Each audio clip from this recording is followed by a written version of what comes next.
Bulletin की शुरुआत करेंगे बड़ी खबर के साथ। जिला पुंछ में कल हुए दहशतगर्दाना हमले के बाद इलाके में बड़े पैमाने पर सर्च ऑपरेशन जारी है। हमले की जांच भी शुरू कर दी गई है। एनआईए भी जांच में जुटी है। इस हवाले से एनआईए की टीम भी वारदात पर पहुंचकर जांच शुरू करते हुए देखी गई। डीजीपी दिलबाग सिंह, एडीजीपी जम्मू मुकेश सिंह भी हमले के मकाम पर पहुंचे और तमाम अमूर का जायजा लिया। सर्च ऑपरेशन में घना जंगल एक बड़ा चैलेंज बना हुआ है। बीडीएस और एफएसएल की टीमें वारदात पर पहुंची हैं। पूरे बीजी सेक्टर में इजाफी दस्तों की तैनाती के साथ साथ बड़े पैमाने पर सर्च ऑपरेशन शुरू किया गया है। जराये का कहना है कि इस हमले में इस्तेमाल होने वाली चाइनीज गोलियां इससे कबल डांगरी दहशतगर्दाना हमले में भी इस्तेमाल की गई थी। वाज़ेह है कि पुंछ के भट्टा धोरिया में कल लगभग 3 बजे हुए दहशतगर्दाना हमले में 5 फौजी जवान शहीद हुए थे। इस हमले में एक फौजी जवान जख्मी भी हुआ है। जम्मू पुंछ नेशनल हाईवे पर फौज की एक गाड़ी बिम्बर गली और पुंछ के दरमियान जा रही थी। इस दौरान नामालूम दहशतगर्दों ने इलाके में भारी बारिश और कम रोशनी का फायदा उठाते हुए फौज की इस गाड़ी पर हमला किया। इस दहशतगर्दाना हमले में 5 फौजी जवान शहीद हुए हैं। शहीद जवानों में हवलदार मनदीप सिंह, सिपाही हरकृष्ण सिंह, लांस नायक कुलवंत सिंह, सिपाही सेवक सिंह और लांस नायक देबशीष शामिल हैं। शहीद जवानों में 4 का ताल्लुक पंजाब से है और 1 का ताल्लुक उड़ीसा से है। फौज का कहना है कि भिम्बर गली और पुंछ के दरमियान फौज की गाड़ी पर शदीद बारिश और धुंध और कम रोशनी का फायदा उठाकर नामालूम दहशतगर्दों ने हमला किया था। दहशतगर्दों की तरफ से मुमकिना तौर पर ग्रेनेड हमले की वजह से गाड़ी में आग लग गई। इस इलाके में काउंटर टेररिस्ट ऑपरेशन के लिए तैनात राष्ट्रीय राइफल्स यूनिट के 5 जवानों को इस हमले में शहीद किया गया। शदीद तौर पर जख्मी एक फौजी जवान को राजौरी के अस्पताल में भर्ती कराया गया, जो कि इलाज मुआलजे के बाद बताया गया कि वो खतरे से बाहर हैं। दहशतगर्द तंजीम पीएएफएफ ने हमले की जिम्मेदारी कबूल की है। Army chief general Manoj Pandey ने वजीर दिफा राजनाथ सिंह को इस वाक़े की तफसीलात से आगाह किया। दहशतगर्दाना हमले के बाद पुंछ में सिक्योरिटी के इंतजाम सख्त कर दिए गए हैं। शहर में आने जाने वाली गाड़ियों की जांच की जा रही है। आर्मी, पुलिस और सीआरपीएफ के जवान जांच कर रहे हैं। इस हमले में हर तरफ से मजम्मत की जा रही है। मुख्तलिफ हलकों से पुंछ हमले के खिलाफ एहतजाज भी किया जा रहा है। एनआईए टीम यहाँ पे पहुंच गई। आप विजुअल्स में देख सकते हैं, ये एनआईए की टीम जो है ये यहाँ पे इन्वेस्टिगेट करने के लिए आई है।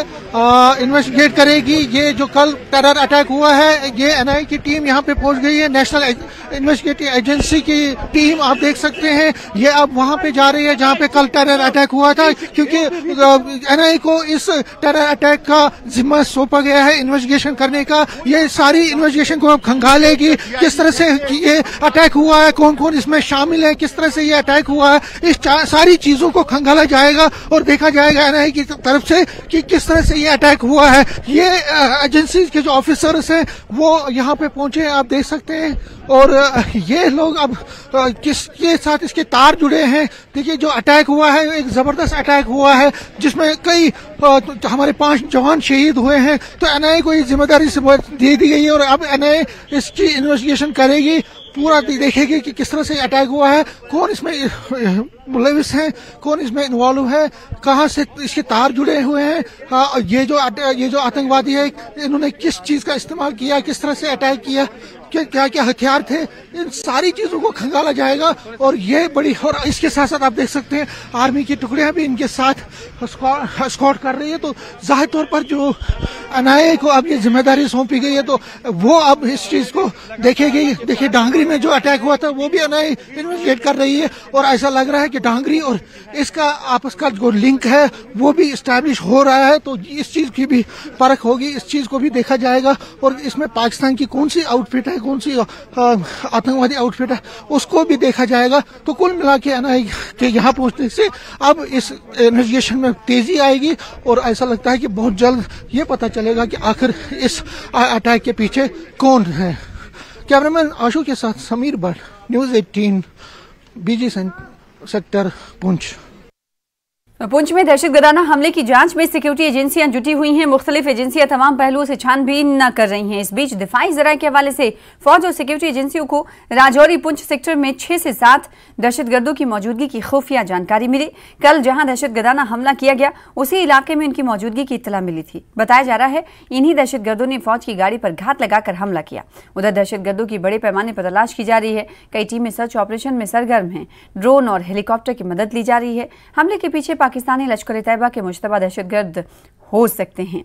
इनके मुमकिन ठिकानों की तलाश जारी है। इस बीच पुंछ हमले की पूछताछ के सिलसिले में चंद मुश्तबा अफराद को हिरासत में लिया गया है, जिनसे पूछताछ जारी है। राजौरी और पुंछ से कई अफराद को हिरासत में लिया गया है। जराये के मुताबिक हमलावरों की तादाद 5 थी। इनमें 3 गैर मुल्की और 2 मकामी दहशतगर्द शामिल थे। माफ कीजिएगा। जराये का कहना है कि काफी मंसूबाबंद तरीके से यह हमला किया गया ताकि G20 से कबल सनसनी पैदा की जा सके। बताया जा रहा है कि कुछ दुकानदारों से भी पूछताछ की जा रही है।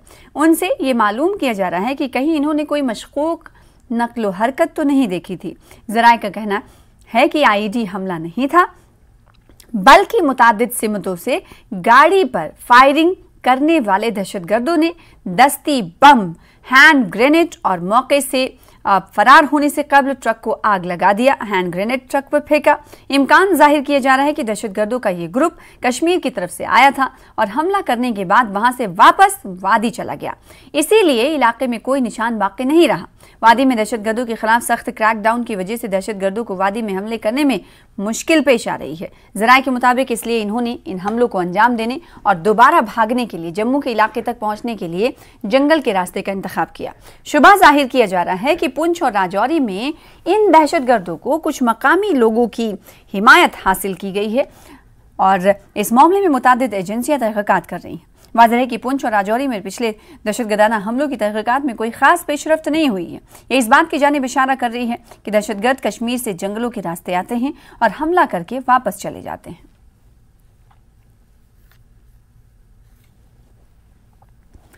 आर्मी GH अस्पताल राजौरी में पुंछ दहशतगर्दाना हमले में शहीद हुए 5 जवानों को खराज अकीदत पेश किया गया और इस मौके पर उन की तस्वीर पर फूल चढ़ाए गए। इस मौके पर ADGP मुकेश सिंह, DIG राजौरी और दीगर अफसरों ने शहीद जवानों को खराज अकीदत पेश किया, जिसके बाद उनकी जज्द खाकी को उनके आबाई गांव को रवाना किया। पंजाब के शहीद फौजी जवानों की जज्द खाकी को राजौरी से सड़क के जरिए आबाई इलाकों की जानिब रवाना किया गया। उड़ीसा के शहीद जवान की जज्द खाकी को हवाई जहाज के जरिए उनके आबाई गांव मुंतकिल किया गया है, भेजा गया है।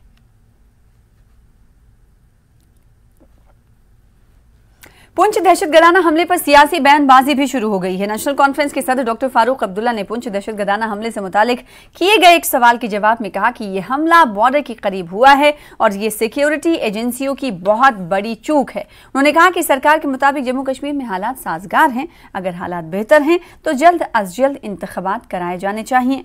वहीं बीजेपी का कहना है कि वजीर आजम ने जम्मू कश्मीर को तरक्की की राह पर गामजन किया है। बीजेपी के जनरल सेक्रेटरी तरुण चुग ने कहा कि जम्मू कश्मीर को सरकार ने टेररिज्म से स्टेट से टूरिज्म स्टेट में तब्दील कर दिया है। यही बात पाकिस्तान को हजम नहीं हो पा रही है, इसलिए पाकिस्तान ओछे हथकंडे अपना रहा है और दहशतगर्द कार्रवाइयां अंजाम देने की कोशिश कर रहा है। में जो अटैक हुआ कल कैसे देखते हैं वो आपने सबने देखा, बॉर्डर के करीब है और कहीं ना कहीं तो सिक्योरिटी का मामला होगा। इनको वो सिक्योरिटी चेक करनी चाहिए थी। 5 जवान इस दुनिया से चले गए, गलती तो कहीं है, इसको देखना चाहिए। सर कल के दावे किए जाते थे कि सिक्योरिटी सिनेरियो सुधर गया है और कल के हमले के बाद आप क्या बताना चाहिए? मैं तो यही कहूँगा जो गवर्नमेंट ऑफ इंडिया कहती है कि सुधर गया है, इसीलिए तो इलेक्शन होने चाहिए, मगर खुदा जाने कब करेंगे। देखिए, नेशनल कॉन्फ्रेंस और उनके लीडरों की यही बौखलाहट है कि किस तरह से आज जो है माहौल जो है कंड्यूसिव बन रहा है। आज आपने देखा है 2019 अगस्त 5 के बाद हड़तालों में कितनी गिरावट हुई है। कोई हड़ताल आपको नजर नहीं आती, कोई स्कूल आपको बंद नहीं नजर आते। ये एनसी और एनसी के लोगों को कहाँ अच्छा लगेगा। ये तो चाहते थे कि यहाँ पर शोर मचाएं लोग, यहाँ पर लोग के सड़कों पे आए, यहाँ पर पत्थरबाजी हो, इस तरह का माहौल ये चाहते थे। तो आज अगर एक कंड्यूसिव माहौल बन रहा है, आतंकवाद को नकेल कसी जा रही है और पाकिस्तान को कहीं ना कहीं अपना चेहरा दिखाया जा रहा है हर प्लेटफॉर्म के ऊपर, नेशनली इंटरनेशनली भी, तो ये इनसे कहाँ बर्दाश्त होगा। तो अटैक पे सवाल खड़े किए हैं, अटैक हो ये सवाल खड़े करने वाले होते कौन हैं? इनसे पूछा जाए कितने मिलिटेंट अटैक्स जो है अपने जब ये सरकार में थे कितनी बार हुए। हमारे लोगों को शहीद जो हुए हैं कल, हमारी संवेदनाएं उनके परिवारों के साथ, लेकिन ये घटनाएं जो हैं ये कहीं ना कहीं पाकिस्तान से आती हैं और जो ऐसी घटनाओं को, और मुझे लगता है कि उनको अमली जामा पहनाया जाता है और कहीं ना कहीं स्लीपर सेल्स को एक्टिवेट किया जाता है। ये घटनाएं बहुत कम हो गई हैं और आने वाले समय के अंदर बिल्कुल नहीं होंगी। मुझे लगता है जिस तरह से गृह मंत्री, जिस तरह से हमारी आर्म्ड फोर्सेस उनके पाकिस्तान के अंदर जाकर जो है उड़ी का अटैक हुआ, आपने देखा किस तरह से पाकिस्तान के अंदर जाकर जो है उनके कैंप्स को ख़त्म किया गया। ये घटनाएं जो है फ्रस्ट्रेशन है उन लोगों की जो आज खुलकर जो है मिलिटेंसी नहीं कर पा रहे हैं या उसको संरक्षण नहीं दे पा रहे हैं। बड़ा सेंसिटिव एरिया है और इस सेंसिटिव एरिया में ये कोई नई बात नहीं है, बॉर्डर है, पाकिस्तान के साथ सटा हुआ बॉर्डर है, यहाँ वारदातें होती हैं और ये बीच में काफ़ी वक्फे के बाद जो है इस तरह का ये वाक़ा हुआ है जो अनफॉर्चुनेट है, जिसमें नौजवान जो हैं वो शहीद हुए हैं 5 और ज़ख्मी भी हुए हैं।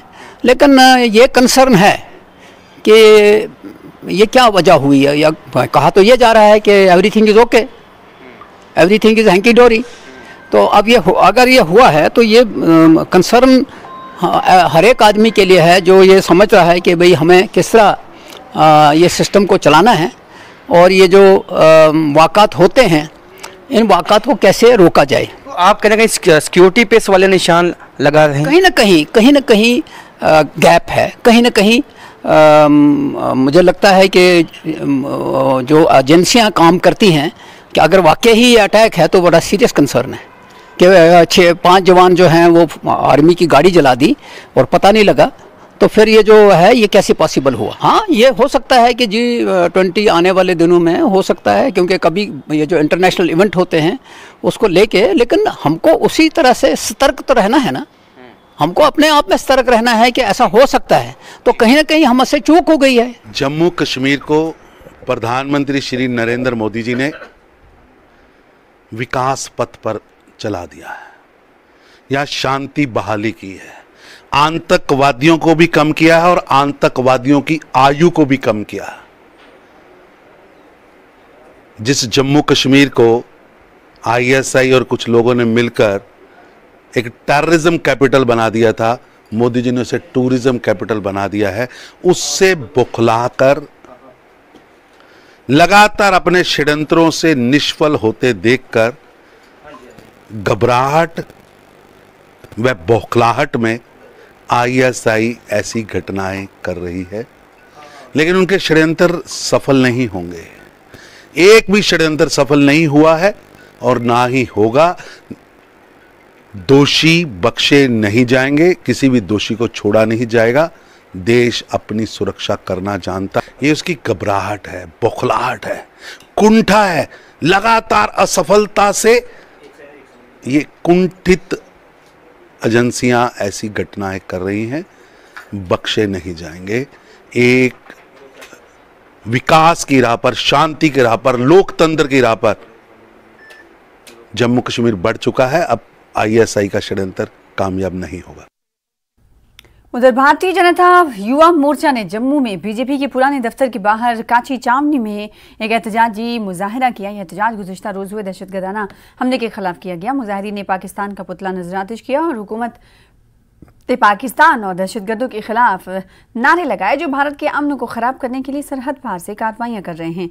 BJYM के सदर के शर्मा ने मीडिया से बातचीत करते हुए कहा कि पाकिस्तान मायूसी का शिकार हुआ है। पाकिस्तान की ओर से जो एक कायराना हरकत की गई है कल पुंछ के वहाँ पे, पुंछ के इलाके में, जहाँ पे हमारे 5 आर्मी के जवान शहीद हो गए। ऐसी कायराना हरकतें पाकिस्तान ही कर सकता है अपनी फ्रस्ट्रेशन में। ये हमारी जो इंडियन आर्मी पे बार बार हमले किए जा रहे हैं। इससे पाकिस्तान की और पाकिस्तान के साथ प्रो पाकिस्तानी जो मेंटलिटी वाले लोग जो चंद ही बचे हैं हमारे प्रदेश में, ये उनके ऊपर बहुत जल्दी एक करारा तमाचा आने वाला है मोदी गवर्नमेंट की तरफ से। श्रीनगर में बीजेपी की जानिब से पुंछ दहशतगर्दाना हमले के खिलाफ एहतजाजी मुजाहरा किया गया। बीजेपी लीडर अल्ताफ ठाकुर ने इस दहशतगर्दाना हमले की मजम्मत की और इस हमले को बुज़दिलाना कार्रवाई करार दिया। उनका कहना है कि जम्मू कश्मीर में G20 के इजलास को लेकर पाकिस्तान बौखलाहट का शिकार है और सिक्योरिटी फोर्सेस पाकिस्तान की तमाम नापाक हरकतों को नाकाम बना रही हैं। अल्ताफ ठाकुर ने कहा कि पाकिस्तान को मुंह तोड़ जवाब दिया जाएगा। इस दौरान एहतजाजी कारकुनान ने पाकिस्तान के पुतले को नजर आतिश कर नारेबाजी की। कल जो पुंछ में पाकिस्तान की तरफ से और पाकिस्तान के दहशतगर्दों ने जो अटैक करके हमारे 5 वीर जवानों को शहीद किया, कायरता है, बुजदिली है। और पाकिस्तान जो G20 समिट को कहीं जम्मू कश्मीर में डिस्टर्ब करना चाहते हैं, पाकिस्तान इस बात को याद रखे। पाकिस्तान बिकारी पाकिस्तान, आतंकी पाकिस्तान, जितना जोर लगाना है जोर लगाओ। दुनिया की कोई ताकत इस समिट को यहां डिले नहीं करा सकती, इसको मौखर नहीं करा सकती है। हम जानते हैं कि आपके अंदर जो इश्यूज है, आपके लोग फाकाकशी से मर रहे हैं, आपकी हालत बहुत खराब है, आप नाकाम मुल्क है, इसलिए अपने लोगों का अटेंशन जो डाइवर्ट कराना चाहते हैं, इसलिए कश्मीर में आप जो दहशतगर्दी हमला है उनको जारी रखे हुए। लेकिन पाकिस्तान जिस तरह से हमने आपको 2-2 बार अंदर घुस के मारा है, ऐसे मारेंगे कि आपका वजूद भी कहीं नहीं रहेगा और पाकिस्तान नाम का कोई कंट्री जो मैप में कहीं होगा वो भी नहीं रहेगा।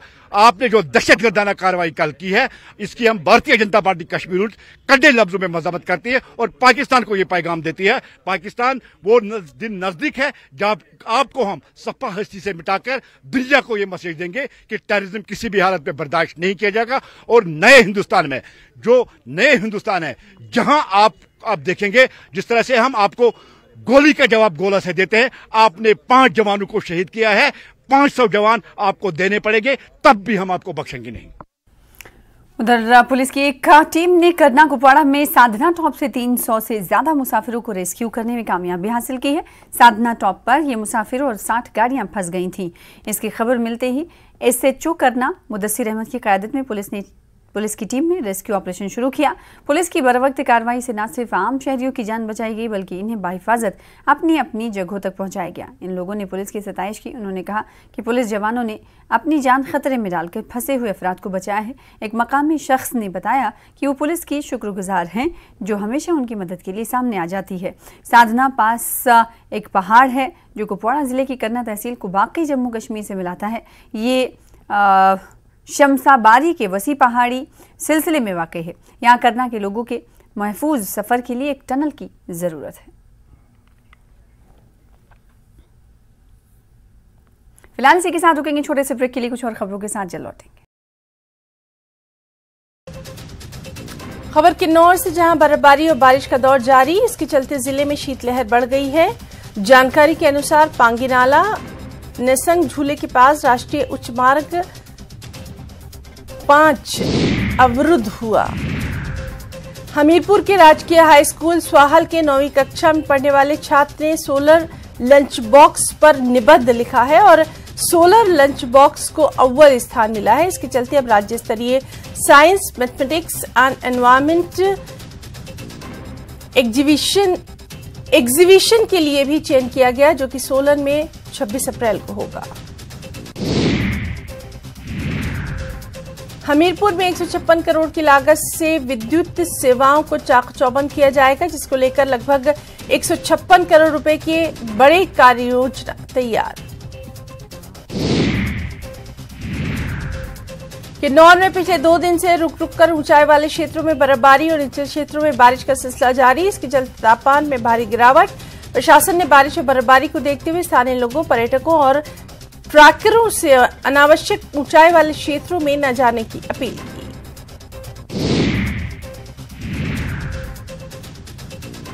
नालागढ़ की मझौली पंचायत के मगनपुर गांव में एक घर में भीषण आग लगने की वजह से सिलेंडर का लीक होना। कड़ी मशक्कत के बाद आग पर पाया गया काबू। मंडी में IIT के शोधकर्ताओं ने इमारतों को भूकंप के प्रभाव से बचाने के लिए मटेरियल की फाउंडेशन बनाकर उस पर घर का निर्माण करने का सुझाव दिया। ये सुझाव शोधकर्ताओं ने इस संबंध में पूरा अध्ययन और शोध करने के उपरांत दिया। किन्नौर में सांसद राहुल गांधी की संसद सदस्यता रद्द करने को लेकर कांग्रेस के सदस्यों ने राष्ट्रपति को पोस्टल कार्ड भेजा। साथ ही लोकतंत्र को बचाने के लिए प्रदेश के सभी जिला मुख्यालयों से कांग्रेस की ओर से पोस्टल कार्ड के माध्यम से राष्ट्रपति से गुहार लगाई जा रही है।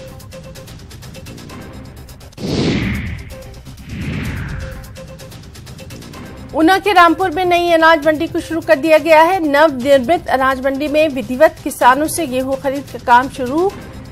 एमपीएमसी के सचिव भूपेंद्र ठाकुर की अगुवाई में शुरू हुए इस काम के दौरान किसानों को टोकन के आधार पर उनकी गेहूं की बिक्री करने का अवसर प्रदान।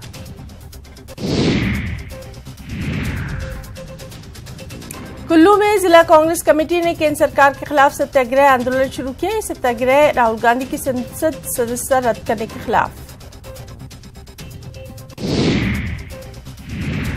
सोलन में राष्ट्रपति की सुरक्षा के लिए तैनात एक एएसआई की हादसे में मौत। एएसआई सुरक्षा व्यवस्था का जायजा लेने न्यू सर्किट हाउस पहुंचे थे, जहां निरीक्षण के दौरान चौथी मंजिल की सीलिंग टूट कर गिर गई। मंडी के सेरी मंच पर राहुल गांधी के समर्थन में आयोजित सत्याग्रह आंदोलन के दौरान कांग्रेस नेता कौल सिंह ठाकुर ने मीडिया से अनौपचारिक वार्ता की और कहा, हिमाचल प्रदेश में कांग्रेस की सरकार है और प्रदेश के दूसरे बड़े जिला मंडी को भी सरकार में अहम प्रतिनिधित्व मिलना चाहिए। नूरपुर में विकासखंड फतेहपुर की ग्राम पंचायत हरनौचा में बीपीएल में नाम कटने पर फरियादी पहुंचा एसडीएम ज्वाली के पास। इस बारे में फरियादी पुष्पिंदर कुमार एसडीएम महेंद्र प्रताप सिंह को प्रार्थना पत्र देकर अपना नाम बीपीएल में डलवाने की मांग की। ब्रेक के बाद एक बार फिर से आपका इस्तकबाल करते हैं। दिल्ली में 16वीं सिविल सर्विसेज डे के इख्तितामी इजलास और तकसीम अवार्ड की तकरीब का एहतमाम किया गया। इस मौके पर वजीर आजम नरेंद्र मोदी बतौर मेहमान खुसूसी मौजूद रहे। वजीर आजम मोदी के हाथों जम्मू कश्मीर मिशन यूथ को पब्लिक एडमिनिस्ट्रेशन में बेहतरीन कारकर्दगी के लिए अवार्ड से नवाजा गया। ये award chief secretary Arun Kumar Mehta ने हासिल किया। जम्मू कश्मीर मिशन यूथ के लिए सीईओ डॉक्टर शाहिद इकबाल चौधरी को भी अवार्ड मिला।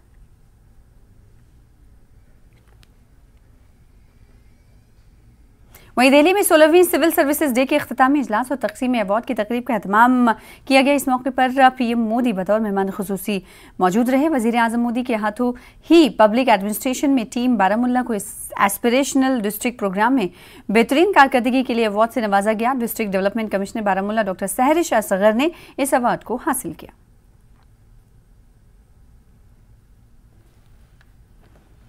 श्रीनगर की जामा मस्जिद में 4 साल बाद जुमतुल विदा की नमाज अदा की गई। वादी भर से लोगों की एक बड़ी तादाद जामा मस्जिद में पुराने तरीके से नमाज अदा करते हुए देखी गई। इंतजामिया ने तमाम जरूरी इंतजाम कर रखे थे। कल ईद की नमाज भी जामा मस्जिद में अदा की जाएगी। लोगों का कहना था कि एक अच्छी पहल है और हम इंतजाम के लिए इंतजामिया के शुक्रगुजार हैं, लेकिन हमारी ख्वाहिश है कि मीर वाइज उमर फारूक को रिहा किया जाए ताकि वो नमाज ईद की इमामत कर सके।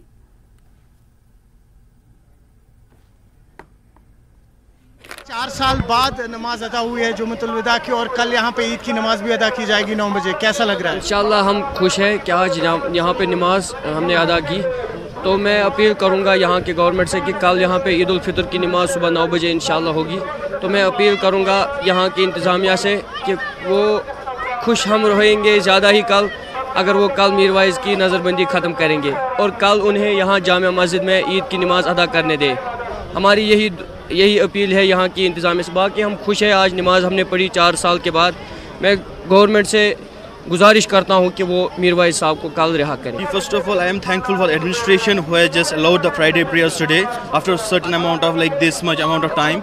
Now we request the administration, please allow Mir Waiz Umar Farooq Saab to deliver the sermon here. That will be most humbleness from the administration. We request to you, please and please. He is not only the political person, he is also the religious. We have a sentiment affection with him. So we request to the administration, please allow him to deliver the sermon.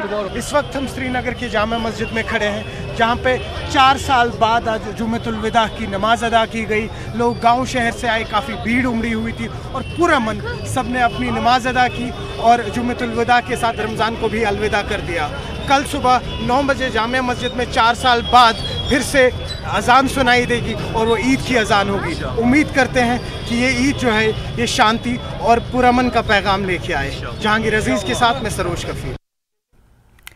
Kargil में जुम्मतुल विदा के मौके पर अंजुमन असनिया अशरिया की तरफ से मस्जिद अक़सा की आज़ादी और फ़लस्तीन के हक़ में जुलूस बरामद हुआ, जिसमें हज़ारों की तादाद में लोगों ने शिरकत की। जुलूस असनाए अशरिया चौक से होकर पूरे बाजार से होते हुए वापस असनाए अशरिया चौक में ख़त्म पजीर हुआ।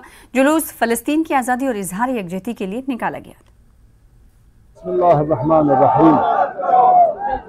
आज जमीयतुल उलमा असनाए अशरिया करगिल के बैनर तले इमाम जुमा की क़यादत में रहबर कबीर इनकलाब हज़रत आयतुल्लाह उज़्मा सैयद रूहुल्लाह ख़ुमैनी के फरमान के मुताबिक आज पूरे करगिल जो है सरापा एहतजाज है मज़लूमियत की हिमायत में और जालिम के ख़िलाफ़। दुनिया में सयूनिस्ट ही वो वाहिद कौम है जो क़िबले अव्वल को मस्जिद अल-अक़सा को अपने गासिबाना कब्जे में रखा हुआ है। इसके अलावा दुनिया में जहाँ भी जितने भी जालिम हुकूमतें हैं उनके खिलाफ और जितने भी जालिम कौम है उनके खिलाफ, जितने भी जालिम लोग हैं उनके खिलाफ ये एहतजाज है और मजलूमी की हिमायत में ये एहतजाज है। इंशाअल्लाह बैतुल मुक़द्दस की आज़ादी तक और जब तक बैतुल मुक़द्दस आज़ाद नहीं होंगे तो ये एहतजाज बराबर जारी रहेगी और तमाम आलम इस्लाम को आज के इस दिन में एहतजाज और यकजहत होकर मज़लूमियत की हिमायत में और जालिमों के खिलाफ ये एहतजाज करना हर एक फर्द मुसलमान का फ़र्ज बनता है। तो इंशाअल्लाह आज हम सब जो है इसी सयूनी हुकूमत के खिलाफ और जो लोग भी दुनिया में जुल्म और तशद्दुद करते हैं और गासिबाना तरीके से ज़िंदगी गुजारते हैं और मुक़द्दस मस्जिदों पर गासिबाना कब्जा रखा हुआ, इन सब के खिलाफ यह एहतजाज जारी रहे। फिलहाल इसी के साथ रुकेंगे एक और ब्रेक के लिए, कुछ और खबरों के साथ जल्द लौटें।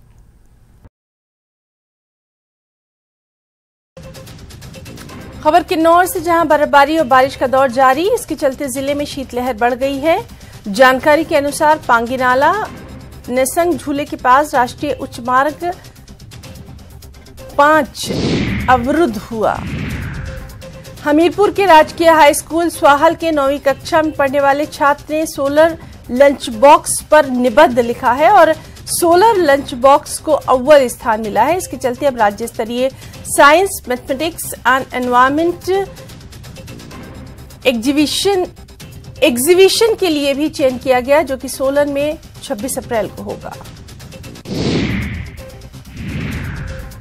हमीरपुर में 156 करोड़ की लागत से विद्युत सेवाओं को चाक-चौबंद किया जाएगा, जिसको लेकर लगभग 156 करोड़ रुपए की बड़ी कार्य योजना तैयार।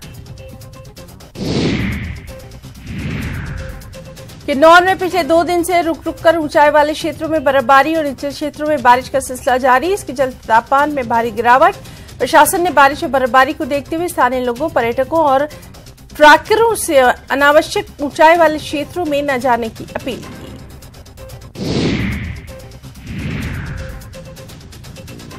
नालागढ़ की मझौली पंचायत के मगनपुर गांव में एक घर में भीषण आग लगने की वजह से सिलेंडर का लीक होना, कड़ी मशक्कत के बाद आग पर पाया गया काबू। मंडी में आईआईटी के शोधकर्ताओं ने इमारतों को भूकंप के प्रभाव से बचाने के लिए मेटा मटेरियल की फाउंडेशन बनाकर उस पर घर का निर्माण करने का सुझाव दिया। ये सुझाव शोधकर्ताओं ने इस संबंध में पूरा अध्ययन और शोध करने के उपरांत दिया। किन्नौर में सांसद राहुल गांधी की संसद सदस्यता रद्द करने को लेकर कांग्रेस के सदस्यों ने राष्ट्रपति को पोस्टल कार्ड भेजा। साथ ही लोकतंत्र को बचाने के लिए प्रदेश के सभी जिला मुख्यालयों से कांग्रेस की ओर से पोस्टल कार्ड के माध्यम से राष्ट्रपति से गुहार लगाई जा रही है।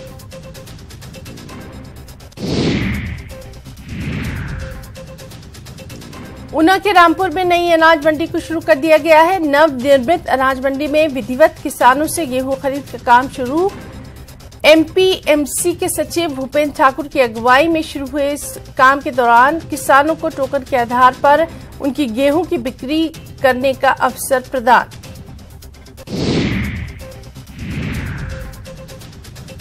कुल्लू में जिला कांग्रेस कमेटी ने केंद्र सरकार के खिलाफ सत्याग्रह आंदोलन शुरू किया। ये सत्याग्रह राहुल गांधी की संसद सदस्यता रद्द करने के खिलाफ। सोलन में राष्ट्रपति की सुरक्षा के लिए तैनात एक एएसआई की हादसे में मौत। एएसआई सुरक्षा व्यवस्था। श्रीनगर के बाजारों में खास तौर पर दरगाह हजरत बल में ईद की खरीदारी उरूज पर है और इस त्योहार की खरीदारी के लिए बड़े बाजारों में खरीदारों का हुजूम रहा। इस बार श्रीनगर में गुज़िश्ता 2 दिनों से जारी बारिश ने त्योहार के जज्बे को पस्त कर दिया था, लेकिन मौसम में बतदरीज बेहतरी ने लोगों के चेहरों पर मुस्कुराहटें वापस ले आई हैं। खवातीन और बच्चों समेत हर उम्र के खरीदारों को एक दुकान से दूसरी दुकान पर देखा जा सकता था। भारी रश को पूरा करने के लिए बड़ी मार्केटों और कारोबारी इदारों को मुमकिन ग्राहकों को मुतवज्जह करने के लिए ईद के लवाज़िमात से सजाया गया था। इसे मनाइए, गरीबों का भी ख्याल रखे और वो काम न करे जिससे अल्लाह और उसके रसूल सल्लल्लाहु अलैहि वसल्लम नाराज़ हो जाए। और जो भी हम इस वक्त हम लोगों का जो रश देख रहे हैं, लोगों को चाहिए कि वो गरीबों का इसमें ख़ास ख्याल रखे और ऐसा न काम न करे जिस पे अल्लाह नाराज़ हो जाए। और ईद सादगी से मनाए, हर एक का खास ख्याल रखे। ईद का माने खुशी, लेकिन अगर हम ये खुशी उन लोगों के साथ मनाएं जिनको 2 वक्त की रोटी भी मैसर नहीं होती है। हम अपने लिए बहुत साजो सामान लाते हैं, बहुत रोटी लाते हैं, गोश्त लाते हैं, मुर्गे लाते हैं, लेकिन हमें अपने नेबर्स का भी ख्याल रखना चाहिए कि उनको 2 वक्त की रोटी है। गरीबों के साथ अगर हम मिल बांट के उनके लिए सदका ज़कात खैरात देंगे तो अल्लाह ताला उसमें अच्छा जज़ा देगा। ये जो पैगाम है माह रमज़ान का पैगाम यही है जो हमने 30 दिन रोज़े गुजारे और अल्लाह ताला की इबादत की। इसका यही मकसद था कि हम इसके बाद भी अपनी ज़िंदगी वैसे ही गुजारे जैसे हमने माह रमज़ान में गुजारी। ये सदका फितर जो मतलब तय किया गया हमारी शरीयत में, वो मसाकीन और गुरबा और जो मतलब हमारे आस पड़ोस में जो मतलब इसके मुस्तहिकीन होते हैं वो बराबर दें, अदा करें, ईद से पहले अदा करें। कश्मीर का मशहूर ट्यूलिप गार्डन आज से आवाम के लिए बंद कर दिया गया। यहाँ आने वाले बहुत से सयाह बाग के अचानक बंद होने पर मायूसी का इजहार करते हुए देखे गए। सयाहों का कहना है कि बाग को बंद करने का मुनासिब शेड्यूल होना चाहिए था और इसका ऐलान कम से कम 1 हफ्ते पहले होना चाहिए था। बहुत से सयाह गेट पर इंतजार करते रहे और दरवाजे के अंदर से झांकते रहे, सिक्योरिटी से इल्तिजा करते रहे कि उन्हें देखने दें, लेकिन उन्हें इजाज़त नहीं दी गई क्योंकि कल शाम डायरेक्टर हॉर्टिकल्चर ने बाग को आवाम के लिए बंद करने का ऐलान कर दिया। बाग को 19 मार्च को आवाम के लिए खोला गया और रिकॉर्ड तादाद में इस बार सयाहों ने बाग गुलुलाला का दौरा किया था। का आज से टूरिस्ट के लिए, पब्लिक के लिए बंद कर दिया गया है, लेकिन यहाँ अगर आप देखें कई टूरिस्ट ऐसे हैं जिनको ये अफसोस रहेगा कि काश वो 1 दिन पहले 2 दिन पहले यहाँ आए होते। ऐलान भी अचानक कल कर दिया गया और यहाँ आने वाले टूरिस्ट यही कहते हैं कि ऐलान कम से कम 1 हफ्ते पहले, 4 दिन पहले कर दिया होता तो शायद वो दूसरी जगहों के जो दौरे हैं या अपने विजिट्स हैं वो ख़त्म करके पहले यहाँ आए होते। एक और अफसोस ये भी है कि 1 हफ्ते पहले से बारिशें हुई, इसकी वजह से भी कई लोग यहाँ नहीं आ पाए। हमारे साथ कई टूरिस्ट हैं। अब ऐसा लग रहा है कि जैसे आए लेकिन जी जल रहा है, क्या आए बेकार हुआ हमारा। कितने दिन आपको यहाँ हुए कश्मीर में? आज ही आए। अच्छा, आप आज ही आए, आपको नहीं पता था? नहीं पता था, नहीं पता। ट्रैवल एजेंट ने नहीं बताया? नहीं पता है। अभी 2-3 दिन ऐसे बोल रहा था ट्रैवल एजेंट, अभी 2-3 दिन है ऐसे बोल रहे थे, लेकिन आज देख सकते हैं। अभी 2-3 दिन, आज ही पता पड़ा। हम लोग गए कलकत्ता, अचानक ही पता पड़ा। हम लोग कलकत्ता से आया है, हम लोग का पता था कि अभी तक खुला रहेगा, तो उसी की उम्मीद से आया हूँ। मेरा उम्र 55 साल का आसपास आ गया। लाइफ टाइम में ये फर्स्ट एक बार मौका मिला, दोबारा मिलेगा कि नहीं मिलेगा वो तो ऊपर वाला की बात है। तो बात किया है कि अगर खुला रहता तो ये एक बार देखने का मौका मिलता। अचानक ये बंद होने की वजह से हम लोगों को ये देखने का मौका नहीं मिला, तो ये हम लोग का बहुत ही अफसोस है। 4 दिन ट्रेन जर्नी करके आया हो, फिर जाने में 4 दिन लगेगा, सोचिएगा कितना दुख की बात है। हम लोग पिछले 2 दिन से कश्मीर में हैं और स्पेशली इस दिन के लिए हम लोग वेट कर रहे थे और हमने प्लान अपना इस दिन के लिए सेटअप किया था क्योंकि कल या परसों हमारी वापसी है। बट यहाँ आके एकदम से सडनली पता लगा, पहले कोई इन्फॉर्मेशन नहीं थी, होती तो हम लोग उस तरह से प्लान करते, तो ये काफ़ी अपसेटिंग था हमारे लिए। तो हम लोग बहुत दूर से स्पेशली इस गार्डन के लिए आए थे। मम्मी जी हमारे साथ हैं, ये स्पेशली बहुत सालों से वेट कर रहे थे इसके लिए, तो ये तो कितनी बार हमने देखा और इतनी इच्छा थी कि ये देख के आए गार्डन। तो पहले आए आज हमें डेट का नहीं पता था। हम लोग बहुत दूर त्रिपुरा से आए हैं, मतलब ट्यूलिप देखने का हम लोग का बहुत मन था, स्पेशली मेरी बेटी का। उसका तो रोना भी आ गया है, मतलब लास्ट डे हम देख नहीं पाए बारिश के लिए, पर आज तो बहुत मन था कि देखेंगे, पर पता नहीं खुदा का मतलब इच्छा नहीं होगा, इसलिए नहीं देख पाए। कम से कम टूलिप गार्डन का जो पीरियड है वो कम से कम, ये अगर नेशनल गार्डन है तो इसका नेशनल न्यूज होना चाहिए कि भाई टूलिप गार्डन यहाँ से यहाँ तक खुला रहेगा, जिसको पर्यटक को आना आ सकते। बात ऐसी, हम अभी महाराष्ट्र से सीधा चल के आ गए और यहाँ आके देखा तो यहाँ पे लॉक है। तो भैया हमको टूरिस्ट गाइड ने भी बताया नहीं, गाड़ी वाले ने बताया नहीं, और कहीं पे न्यूज़ पे आया नहीं कि इसका पीरियड भाई 1 अप्रैल से लेके 20 अप्रैल तक है। अभी हम 2000 किलोमीटर से आए हैं, यहाँ पे लॉक है। हम लोग हैदराबाद से आए हैं और हम लोग यहाँ पर टूलिप गार्डन देखने आए, परंतु बड़ा दुख लग रहा है, इतने दूर से आने के बाद बंद रखे हैं। अच्छा रहता तो थोड़ा घूमने देते थे तो अच्छा लगता था। टुलिप में अभी ये कह रहे हैं कि फूल, अभी टुलिप का एक सीज़न होता है वो ख़त्म हो गया, 33 दिन तक था, 1 महीने से ज़्यादा था, अभी बंद हो गया। तो आपको ये पता नहीं? नहीं, अभी ये देखो, ये बात अगर बताया रहते तो यहाँ तक आते ही नहीं थे। इवन कैसा जो गाड़ी वाले वो तो भी बताना चाहिए, नहीं तो कैसा थोड़ा सा टूरिस्ट गाइड ने तो भी बताना चाहिए। ऐसा कुछ बताया रहता तो अच्छा रहता था। इतना दूर आकर निराश होकर जाना बड़ा बुरा लगता है। ये कसक काफ़ी लोगों को रही, ये चाह रहे थे कि कम से कम अगर इतना बड़ा बाग जिसको देखने के लिए पूरी दुनिया से लोग आते हैं, इसका एक शेड्यूल पहले से तय होना चाहिए। अचानक ऐलान शाम को कर देते हैं आप, और सुबह यहाँ पे लोग इस उम्मीद में आते हैं कि बाग खुला होगा, लेकिन यहाँ पे बाग बंद है। यह अफसोस शायद इन टूरिस्ट को जो दूर दराज इलाकों से आते हैं और एक प्लान बना के आते हैं, यह अफसोस उनके साथ नहीं रहा होता। ये भी हम जानते हैं कि इस बाग की एक उम्र है, इन टुलिप्स की एक उम्र है, और इसके बाद एक प्रोसेस करना पड़ता है अगले साल की तैयारी के लिए। लेकिन एक शेड्यूल, और वो शेड्यूल पहले से उसको मुश्तहिर किया जाए, लोगों को बताया जाए कि इस डेट से ये बाग बंद रहेगा, ये जानने का हक लोगों को है, ख़ास तौर पे जब लोग यहाँ पे प्लान करके आते हैं। अयूब खान के साथ Shabir Ahmad, news 18 Srinagar. Lieutenant governor Manoj Sinha ने जम्मू में Jammu Kashmir Bharat scouts and guides की तरफ से राज्य पुरस्कार के सिलसिले में मुनक्कदा तकरीब में शिरकत की। मनोज सिन्हा का कहना है कि स्काउट्स एंड गाइड्स मुस्तकबिल की तामीर कर सकते हैं। उन्होंने कहा कि स्काउट्स और गाइड्स ने मुल्क की शानदार मीरास को आगे बढ़ाया है और मुल्क की तरक्की में अपना किरदार अदा किया है। माशरे में मंशियात का इस्तेमाल आम हो रहा है। कुछ शरपसंद अनासर नौजवान नस्ल को बर्बाद करने पर तुले हुए हैं। उन्होंने नौजवानों से अपील की कि वो मंशियात की फरोख्त में मुलविस अफराद की निशानदही करें ताकि इस लानत को रोकने में मदद हासिल हो सके।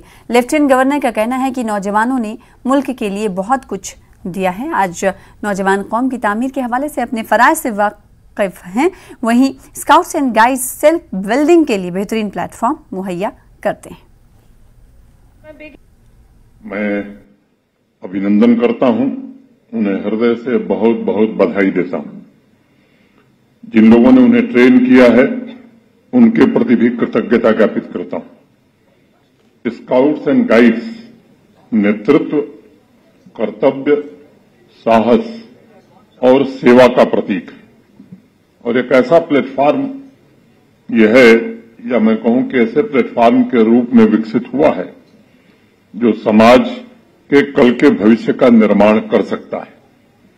निष्काम सेवा भावना, सामाजिक एकता, राष्ट्र प्रेम, चरित्र निर्माण, परोपकार, ईमानदारी, प्रेम, करुणा, मैत्री, वसुधैव कुटुंबकम जैसे मूल्यों को अपनाकर स्काउट्स एंड गाइड्स ने परिवर्तन की चाबी भावी पीढ़ी के हाथ में सौंपने का काम किया है। कोविड के दौरान भी जिस तरह से स्काउट एंड गाइड के बच्चों ने और पूरी टीम ने काम किया था, उसकी भी भूरी भूरी प्रशंसा मैं करता हूं। मैंने पहले भी इस बात का जिक्र किया है कि इंडिविजुअल ग्रोथ के लिए, व्यक्तिगत विकास के लिए इससे बेहतर कोई प्लेटफॉर्म नहीं है। हर स्काउट का व्यक्तित्व भिन्न भिन्न हो सकता है, लेकिन मूल्यों के गहरे अर्थ में जाकर देखेंगे तो वो एक है और अनवरत राष्ट्र निर्माण के लिए कार्य कर रहा है।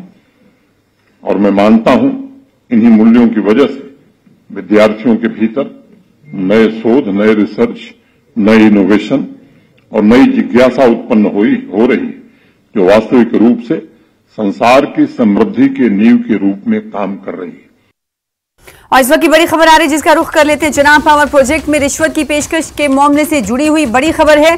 आपको बता दें कि जम्मू कश्मीर के साबिक गवर्नर सत्यपाल मलिक को सीबीआई ने तलब किया है। बड़ी खबर इस वक्त की, सत्यपाल मलिक को सीबीआई ने पूछताछ के लिए तलब किया है। सत्यपाल मलिक को अप्रैल की 27 और 28 तारीख को तलब किया है। ये मामला है चिनाब पावर प्रोजेक्ट में रिश्वत की पेशकश का, जिसके बाद जम्मू कश्मीर के साबिक गवर्नर सत्यपाल मलिक को सीबीआई की तरफ से नोटिस जारी किया गया है, समन का। आपको बता दें कि 27 अप्रैल और 28 अप्रैल को सत्यपाल मलिक को तलब किया गया है, जो कि जम्मू कश्मीर के साबिक गवर्नर रह चुके हैं। 300 करोड़ रिश्वत की पेशकश सत्यपाल मलिक ने इस हवाले से इल्जाम लगाया था। दिल्ली की अकबर रोड गेस्ट हाउस में उन्हें तलब किया है। इस खबर पर ज्यादा जानकारी हासिल करेंगे। हमारे साथ हमारे नुमाइंदे इस वक्त फोन लाइन पर मौजूद हैं, आशीष महर्षि। आशीष, ये बताइएगा, चिनाब पावर प्रोजेक्ट मामले में साबिक जम्मू कश्मीर के गवर्नर सत्यपाल मलिक को सीबीआई की तरफ से समन जारी किया गया है, और इसी के साथ एक और हम आपसे जानना चाहते हैं कि चिनाब पावर प्रोजेक्ट का मामला कब का है जिसके तहत इन्हें पूछताछ के लिए तलब किया गया है, और जम्मू कश्मीर के साबिक गवर्नर सत्यपाल मलिक ने आखिर रिश्वत के हवाले से क्या इल्जाम, क्या आरोप लगाए थे? देखिए, आपको याद होगा जब सत्यपाल मलिक गवर्नर थे तो उन्होंने एक कंप्लेंट दर्ज करवाई थी, जिसमें उन्होंने ये कहा था कि 2 कंपनियों के मामलों को लेकर उनको तकरीबन 300 करोड़ रुपए के आसपास की रिश्वत का पेशकश की गई थी। इस दौरान उन्होंने, उसके बाद जब उन्होंने ये चीज पब्लिक में जाहिर करी तो उन्होंने सीबीआई ने एक मुकदमा दर्ज किया, और उनसे आपको याद होगा कि एक बार पहले भी पूछताछ हो चुकी है इस मामले में। उन्होंने एक बड़ा आरोप लगाया था कि आरएसएस के एक सीनियर नेता राम माधव आए थे उनको इसके लिए ऑफर देने के लिए, और उन्होंने इसको मना कर दिया, तो जिसकी वजह से काफी नाराजगी भी हो गई थी उनमें। तो लेकिन अल्टीमेटली क्योंकि मुकदमा Chenab power project, Chenab valley power project के नुमाइंदों पे है, रिलायंस इंश्योरेंस कंपनी जो है उनके नुमाइंदों पे है, उस पर जांच चल रही है। तो जांच में जुड़ने के लिए कहा गया है, कोई बहुत बड़ी बात नहीं है, क्योंकि जिसने आरोप लगाए हैं उससे एक दो बार पूछताछ तो होती ही है। तो पिछली बार भी उनसे कुछ समय पहले भी उनसे पूछताछ हुई थी, सीबीआई ने पूछताछ करी थी, क्योंकि ये मुकदमा तो पहले ही दर्ज हो चुका है, तो इसमें छानबीन चल रही है, इसीलिए उनको बुलाया गया। लेकिन निश्चित तौर पे इसको एक पॉलिटिकल एंगल से भी, राजनीतिक एंगल से भी देखा जा सकता है, और उसकी वजह यह है कि हाल फिलहाल में उन्होंने कुछ मीडिया हाउसेस को इंटरव्यू दिया था, जिसमें उन्होंने कहा था कि उन्होंने आरोप लगाया था कि प्रधानमंत्री ने जब आतंकवादी हमला हुआ था, आपको याद होगा पुलवामा में, उस समय उन्होंने उनको चुप रहने के लिए कहा था, और साथ ही उन्होंने जो है इस मामले को भी जो है वो कहा था कि प्रधानमंत्री जो है वो ब्राइबरी या आप ये कहें कि करप्शन को लेके बहुत वो एवर्स नहीं है, उसको लेके बहुत ज्यादा मतलब उसको बहुत ज्यादा सीरियसली नहीं लेते हैं। तो इसको निश्चित तौर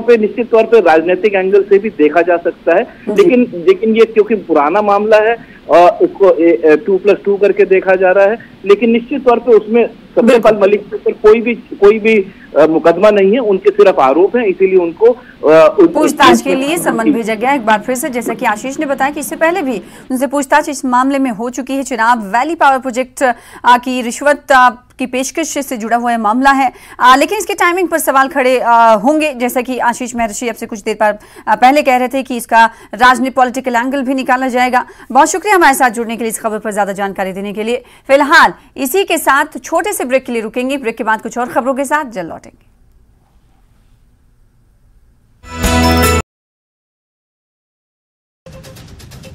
खबर किन्नौर से, जहां बर्फबारी और बारिश का दौर जारी, इसके चलते जिले में शीतलहर बढ़ गई है।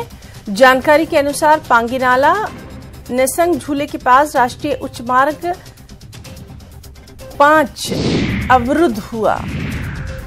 हमीरपुर के राजकीय हाई स्कूल स्वाहल के 9वीं कक्षा में पढ़ने वाले छात्र ने सोलर लंच बॉक्स पर निबंध लिखा है और सोलर लंच बॉक्स को अव्वल स्थान मिला है। इसके चलते अब राज्य स्तरीय science, mathematics and environment exhibition के लिए भी चयन किया गया, जो कि सोलन में 26 अप्रैल को होगा। हमीरपुर में 156 करोड़ की लागत से विद्युत सेवाओं को चाक-चौबंद किया जाएगा, जिसको लेकर लगभग 156 करोड़ रुपए की बड़ी कार्य योजना तैयार। किन्नौर में पिछले 2 दिन से रुक रुक कर ऊंचाई वाले क्षेत्रों में बर्फबारी और निचले क्षेत्रों में बारिश का सिलसिला जारी। इसके चलते तापमान में भारी गिरावट। प्रशासन ने बारिश और बर्फबारी को देखते हुए स्थानीय लोगों, पर्यटकों और ट्रैकरों से अनावश्यक ऊंचाई वाले क्षेत्रों में न जाने की अपील की।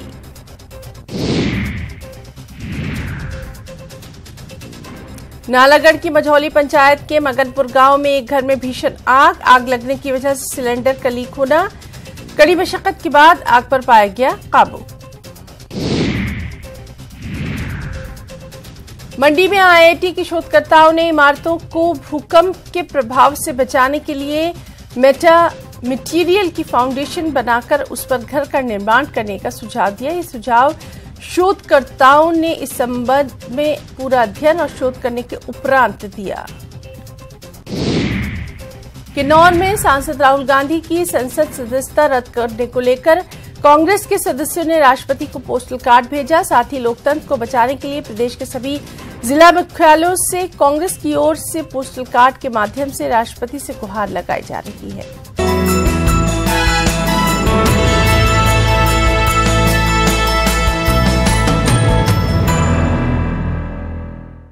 ब्रेक के बाद एक बार फिर से आपका इस्तकबाल करते हैं। अनंतनाग के आड़ू पहलगाम इलाके में सड़क हादसे के दौरान 5 सयाह और एक मकामी ड्राइवर जख्मी हो गए। तफसीलात के मुताबिक ये हादसा पहलगाम और आड़ू के बीच हुआ, जब सयाहों से भरी एक गाड़ी ड्राइवर के काबू से बाहर होकर गहरी खाई में जा गिरी। हादसे के फौरन बाद मकामी लोगों ने बचाव कार्रवाई शुरू की और तमाम जख्मियों को पहलगाम अस्पताल पहुंचाया गया, जहां से इन्हें गवर्नमेंट मेडिकल कॉलेज अनंतनाग मुंतकिल किया गया।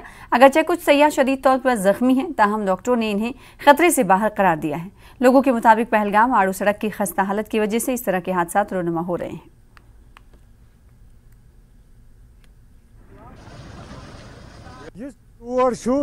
यह सॉरी खराब, आप देख सकते हैं यह रोड कैसा है, बिल्कुल खराब है। ड्राइवर साहबान जब चलते हैं 1 घंटे से जाके दूसरे घंटे में घुसते हैं, तो ड्राइवर को भी सोचनी चाहिए गाड़ी आराम से चलानी है हमको, मगर रोड बिल्कुल सारा ये खस्ता है। ये मैकेनिकल डिपार्टमेंट को देखना चाहिए इस रोड के बारे में, यह रोड की डेवलपमेंट कैसे करनी है, क्योंकि तो यहाँ पे जो डेवलपमेंट अथॉरिटी है वो चाहता है डेवलपमेंट करने के लिए, मगर यहाँ पे कोई डेवलपमेंट होता ही नहीं है। आप खुद देखिए रोड कैसा है, इस रोड के बारे में आप खुद देखिए एक्टिविटीज़ क्या है। इसके बारे में गवर्नर साहब से अपील हम करना चाहें, क्योंकि यहाँ पे हर रोज़ एक्सीडेंट कोई न कुछ होता ही रहता है, और गवर्नमेंट को चाहिए कि इसके बारे में सोचना चाहिए। यहाँ पे जो ये एक्सीडेंट अभी हुआ है ये रोड के कारण हुआ है। यहाँ की पूरी रोड पे मिट्टी लगी हुई है। ड्राइवर साहबान उतने आस्ते भी चलते हैं, ज़्यादा तेज़ तो भागते नहीं हैं, लेकिन वो क्या करेगा, जब दूसरी साइड से गाड़ियाँ आ गई तो वो थोड़ा ब्रेक भी नहीं लगा सकते हैं। बर्फ़ में तो चलते हैं, लेकिन आज बिल्कुल थोड़ा सा ब्रेक मार के दूसरी साइड में गाड़ी जाती है। पूरी मिट्टी रोड है। आरो वैली रोड पे हुआ था, व्यू पॉइंट उसका नाम है, उसी जगह पे इनका एक्सीडेंट हो गया था। शुक्र है कि वहाँ के जो लोकल हैं उन्होंने बहुत वो मदद किया था, तो उन्होंने इनको लाया था पहलगाम हॉस्पिटल में। वहाँ से फिर तुरंत हमको भी कॉल आ गई, पुलिस को भी कॉल आ गई, तो हम तुरंत पहुँच गए वहाँ जगह पे, और जो वहाँ पे कुछ जख्मी थे, 6 लोग ये जख्मी थे गाड़ी में। बेगपुरा अवंतीपुरा में कुत्तों ने दहशत मचा रखी है, जिसकी वजह से मकामी आबादी में खौफरास का माहौल है। हालिया दिनों कुत्तों ने एक 9 साल बच्चे हारिस अहमद पर हमला करके उसे शदीद जख्मी कर दिया, जिसके बाद हारिस को श्रीनगर के एक अस्पताल मुंतकिल किया गया। मकामी लोगों का इल्जाम है कि चंद रोज कबल किसी इलाके से एक गाड़ी भरकर कुत्तों को लाकर यहाँ छोड़ दिया गया, जिसके बायस पूरे इलाके में मुश्किलात बढ़ गई हैं। लोग घरों से निकलने में खौफ महसूस कर रहे हैं और बच्चे भी गैर महफूज हो गए हैं। उन्होंने इंतजामिया से मुदाखलत की अपील की है। जख्मी हो गया, जख्मी हालत में उसे लिया गया। हमारी गुजारिश है यही कि ऐसा नहीं होना चाहिए। इन कुत्तों को एक जगह से दूसरी जगह लाया जाता है, गाड़ियों में लाया जाता है और यहाँ डाल देता है हमारे खेतों में। हमारे माएँ निकलती, बहनें निकलती हैं, बेटियाँ निकलती उधर खेत में चरवा घास लाते हैं गायों के लिए, मवेशी के लिए। ये ऐसा नहीं। अनंतनाग के कई इलाकों में आज अचानक शदीद ज़ालेबारी की वजह से लोगों को काफी मुश्किलात का सामना करना पड़ा, जबकि मुसलसल बारिशों के बाद इस तरह की ज़ालेबारी से खड़ी फसलों और मेवा बागात को भी काफी नुकसान पहुंचा है, जिसकी वजह से किसानों और मेवा काश्तकारों को काफी खदशात लाहक हैं। मुतासिरीन ने सरकार से ज़ालेबारी से होने वाले नुकसानात का जल्द तखमीना लगाने और उन्हें फौरी मुआवजा फराहम करने का मुतालबा किया है, जबकि क्रॉप इंश्योरेंस स्कीम को नागुज़ीर करने की भी सरकार से अपील की है। उधर जिले के पहाड़ी इलाके में ताज़ा बर्फबारी और मैदानी इलाकों में लगातार बारिशों की वजह से दर्जे हरारत में मजीद गिरावट पैदा हो गई है और सर्दी में इजाफा भी हुआ है। आज अचानक जनूबी कश्मीर के अनंतनाग ज़िले में जो जलाबारी हुई उससे जो है मालिकानी बागात में काफ़ी तशवीश पाई जा रही है और इस जलाबारी ने बहुत सारी मुश्किलात जो है हम बागवानों के लिए खड़ा किए। ज़ाहिर सी बात है क्योंकि काफ़ी पैसा जो है हमने इन बागात पे खर्च किया था और उसके बाद जो है अचानक जब जलाबारी हुई तो हमारी मेवा बागात को काफ़ी सारा नुकसान हुआ। हम चाहते हैं कि एक तो क्रॉप इंश्योरेंस स्कीम इम्प्लीमेंट होनी चाहिए और दूसरा हम कंपनसेशन की भी गुजारिश करते हैं LG एडमिनिस्ट्रेशन से। टंगमक के मुख्तलिफ इलाकों में खराब मौसम के चलते शदीद ज़ालेबारी हुई है, जिससे फसलों को नुकसान हुआ है। वाज़ेह है कि गुज़िश्ता कई रोज़ से वादी कश्मीर में खराब मौसम रहा और लगातार बारिशों का सिलसिला जारी रहा, जिससे सर्दी में भी इजाफा हुआ है। उधर पिछले दिनों की बारिश, गरज चमक और ज़ालेबारी ने ईद से पहले के कारोबार को नुकसान पहुंचाया, खासतौर पर उन सैकड़ों स्ट्रीट फरोशों की रोजी रोटी को जो मुख्तलिफ रियासतों से चिनाब के वादी के सबसे बड़े बाजार भदरवा में अपने खोखे लगाने के लिए जमा हुए हैं। उनका कहना है कि खराब मौसम की वजह से इन्हें बेहद नुकसान हुआ है, जिसकी भरपाई करना मुश्किल है।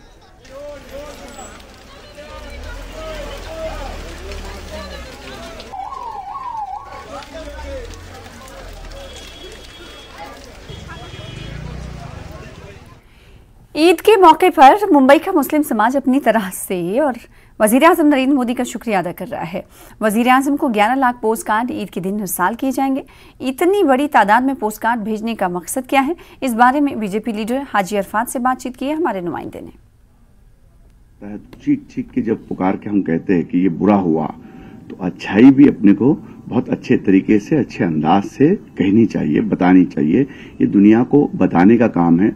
हम कई दिनों से देखते हैं, जब मैं सऊदी अरब में गया था, फिर और कई कंट्री हम जब जाते हैं तो वहां के अदर कंट्री के जब लोग पूछते कि क्या तुम्हारे देश में ऐसा चल रहा है, तुम्हारे देश में मुसलमानों पे जुल्म हो रहा है, तुम्हारा देश इस तरीके से, तो सोशल मीडिया के माध्यम से बहुत सारी गलत चीजें देश विदेश में पहुंचती है। हमारे देश में तो पहुंचती है। हमारे देश में कुछ ऐसे लोग हैं जो बुरी बात बताने के लिए फ्री बैठे हुए 24 घंटे। ये रमजान का महीना है और इस्लाम यही सिखाता है, सरकार गरीब नवाज की तहजीब यही सिखाती है कि कोई अच्छा काम करता है तो बताना। आज मेरे देश के प्रधानमंत्री जी ने जो अच्छे काम किए वो हमने बताने का एक अनोखे अंदाज के अंदर हमने शुरुआत की, आशीष शेलार जी, और हमने सोचा कि इस तरीके से हम देश के प्रधानमंत्री जी को पोस्ट कार्ड के जरिए, पोस्ट कार्ड एक जमाने में हम लोग देखते थे, हमारे जो पोस्टमैन चाचा आते थे, हम स्कूल के एग्जाम। फिलहाल इसी के साथ इस बुलेटिन में इतना ही। मुझे दीजिए इजाजत। देखते रहिए न्यूज़ 18 जम्मू कश्मीर लद्दाख हिमाचल। आदाब।